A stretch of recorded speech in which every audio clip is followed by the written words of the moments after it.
Сәлем қыздар, біздің көктемде еккен дәндерімізден осындай дақылдар шықты, күн салқындады, барлығы пісті.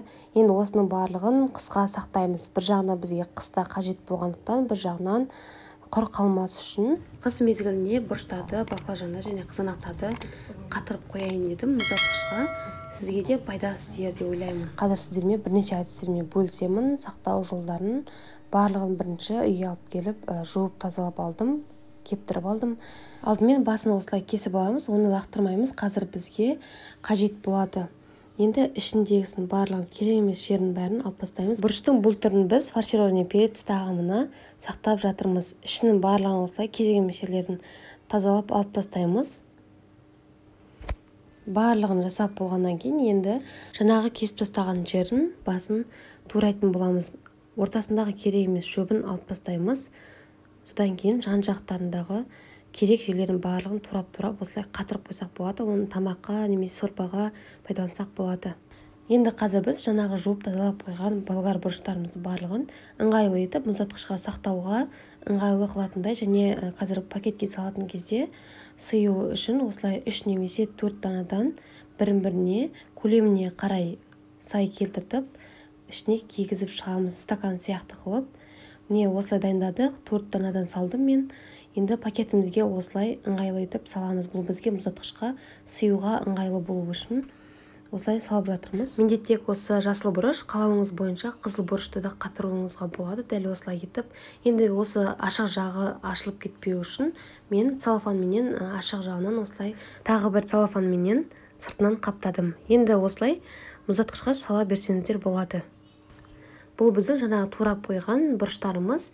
Енді қазір тағы да бір әдіс бұрышты сақтаудың тағамға немесе пиццаға ұзынша етіп турап сақтауға да болады. Алдымен ішінің барлығын осылай тазалап аламыз. Керек емес жерлерін алып тастаймыз. Осылай 4 бөлікке бөліп ұзынша қылып пакетке салуға дайындаймыз. Бұл бізде болгар бұрышын мұздатқышта сақтаудың екінші әдісі. Өзіңіз қалауыңызша ұзынша етіп немесе кубиктап турасаңыздар болады. Барлығын турап алдық. Енді мен осы целлофанға 4-5 бөлікке бөліп осылай салатын боламын. Тамаққа салуға ыңғайлы етіп барлығын бөліп саламын. Бөлгеннен кейін осылай 4 бұрышты етіп жан-жақтарын барлығын осылай тартып енді тегістеп жинап шығатын боламыз. Жинаған кезде де ішіндегі ауасын шығарып осылай жан-жақтарын барлығын жинаймыз. Сосын аузын бір рет осылай байлаймыз. Барлығын осылай мұздатқышқа сақтай берсек болады. Қыстың мезгілінде бізге тамаққа ерітпей қатқан күйінде, мұздай күйінде сала берсек болады.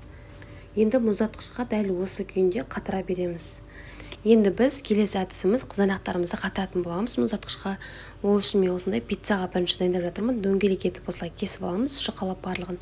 Содан кейін тағамдық пленка, яғни пищевой пленканы осылай тақтайшаға немесе ыдыстың қақпағына жинасақ болады. Ең бастысы тегіс болуы керек. Бірінші қатарын осылай жинап аламыз. Содан кейін енді пищевой пленкамызбен осылай бір қатарынан бетін жауып шығатын боламыз. Бұл әдіс біздің қызанақтарымыз бір-біріне жабыспас үшін қазір кішкене мұздатқышқа қатырып алатын боламыз.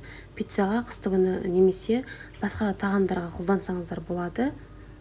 Бәрін бірден салып тастайтын болсақ, бір-біріне қызанақтарымыз жабысып қалады. Сондықтан да дәл осылай жинап жатырмыз. Енді міне екінші қабатында қойып шықтық. Манағыдай көрсетілгендей пищевой пленкамен тағы да осылай үстін жауып шығамыз. Жапқаннан кейін енді тағы да үшінші қабатын тағы да қызанақтарымызды жинап шығамыз. Тағамдық пленкамызбен енді тағы да бетін жауып шығамыз. Содан кейін мұздатқышқа кішкене қатқанша қойып алатын боламыз. Қазір бізге жинауға бір-біріне жабыспайтын болады. Сол үшін мұздатқышқа бірінші қойып аламыз. Енді екінші әдісі қызанақты қатырудың.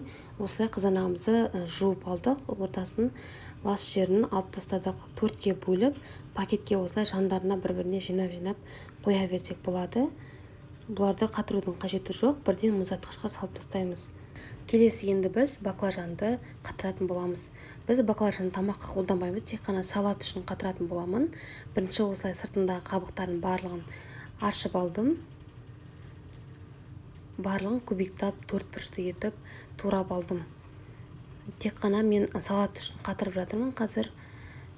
Оны да дәл солай жаңағыдай тақтайшаға немесе ыдыстың қақпағына болсын тегіс затқа осылай қойып аламыз. Үстіне осылай тағамдық пленкаменен дәл осылай жауып шығамыз. Екінші қатарында қалған баклажандарымыз барлығын осылай көбіктеп турап үстіне қойып шығамыз. Бетіне тағамдық пленканы жауып мұздатқышқа қатқанша қойып аламыз. Сол кезде біздің баклажандарымыз пакетке салған кезде бір-біріне жабыспайтын болады. Мұздатқышқа салғаннан кейін барлығын жинасақ болады. Міне қыздар, жаңағы біздің пиццаға деп дайындап қойған мұздатқышқа салған қызанақтарымызды шығардық. Міне осылай кішкене қатуы керек. Енді целлофанға бірін-бірінің үстіне қойып, осылай салып тастай берсек болады. Мұздатқышқа біздер 3 сағатқа қойып алдық. Сол кезде осылай кішкене қататын болады.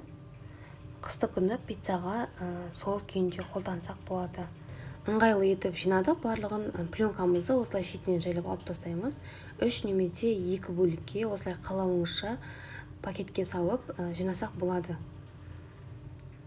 Осылай жинап қоямыз, немесе аузын байлап қойсаңыздар да болады. Біздің баклажандарымызды міне мұздатқыштан алып шығардық. Кішкене қатты. Енді пакетке салған кезде бір-біріне жабыспайтын болады. Пакетке 3 немесе 4 бөлікке бөліп, осылай целлофанға салып шығамыз. Қысты күні салатқа немесе тамаққа қосатын болсаңыздар, тамаққа қолдансаңыздар да болады. Немесе сыртындағы қабығымен де дәл осылай осы әдіспенен қатырсаңыздар болады. Қабығын ашымай-ақ қатыра берсеңіздер болады. Мен жасайтын салат сырты қабығы алынатын салат, сондықтан да осылай сыртындағы қабығын ашып тастап қатырдым.